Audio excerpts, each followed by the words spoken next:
Let's take a look at a quick application problem dealing with quadratic functions.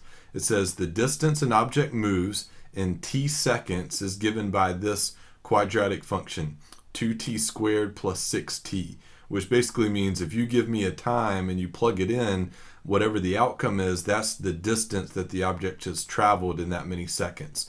And then the question is how far has the object traveled in 0 seconds and 5 seconds?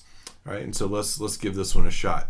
So the first one, how far has he traveled in 0 seconds? This one should more or less be obvious, but I just want you to see it when you plug in your number here. So if you want to know the distance that the object has traveled in 0 seconds, you're going to plug in 0 in for these t's. So 2 times 0 squared plus 6 times 0. That's 0 plus 0, and you get 0 and whatever the units for the distance are. Let's say meters. Let's say this problem is given in meters. And that makes perfectly good sense. If no time has elapsed, the object hasn't gone anywhere, and so it should be 0 meters. Now, a more substantial question would be how far has the object moved in 5 seconds?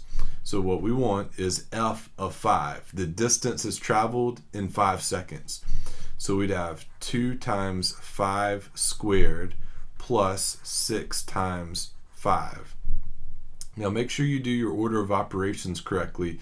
This is not 10 squared because exponents come before multiplication. So 5 squared is 25. 25 times 2 makes 50. Plus 6 times 5 is 30. And then 50 and 30 make 80 meters.